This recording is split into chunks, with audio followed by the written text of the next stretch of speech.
گزارش ہے کہ آپ نے میرے یوٹیوب چینل جانے مدینے والا آفیشیل کو لازمی سبسکرائب کرنا ہے۔ اور آج کی جو ویڈیو کا میرا عنوان ہے وہ ہے حق کھانے والے، ظلم کرنے والے۔ کبھی یتیم کی زمین، کبھی بہن کی وراثت، کبھی مزدور کی مزدوری۔ لوگ دوسروں کا حق کھا کر سمجھتے ہیں کہ وہ بچ گئے، مگر یاد رکھو اللہ کا انصاف بہت سخت ہے۔ اللہ قرآن حکیم فرقان حمید میں فرماتا ہے ان الذین یأکلون اموال الیتامی ظلما انما یأکلون فی بطونہم نارا۔ سورۃ النساء آیت نمبر 10۔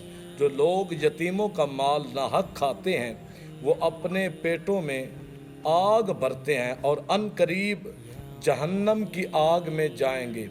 خالق کائنات نے واضح فرما دیا آج کے دور میں بہنوں کو وراثت سے محروم رکھا جاتا ہے، ملازمین کی تنخواہوں کو روکنا، کمزوروں کی زمین پر قبضہ کرنا، یہ سب عام ہو چکا ہے۔ رسول خدا صلی اللہ علیہ وآلہ وسلم نے فرمایا یعنی جو شخص کسی کی زمین کا ایک بالشت بھی ظلم سے لے گا، قیامت کے دن اس کے گلے میں 7 زمینوں کا توق ڈال دیا جائے گا۔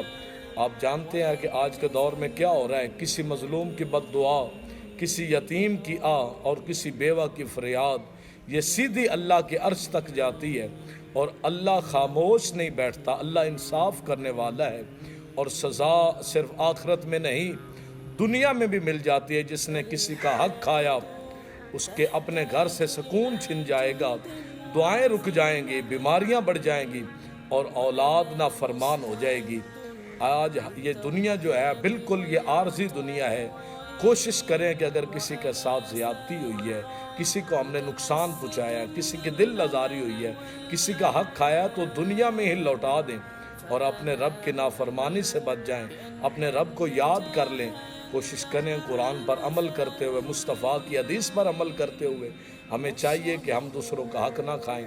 اللہ پاک ہم سب کو عمل کرنے کی توفیق عطا فرمائے۔ میرا مالک ہم سب کو دونوں جہاں کی بھلائیاں عطا فرمائے، آمین۔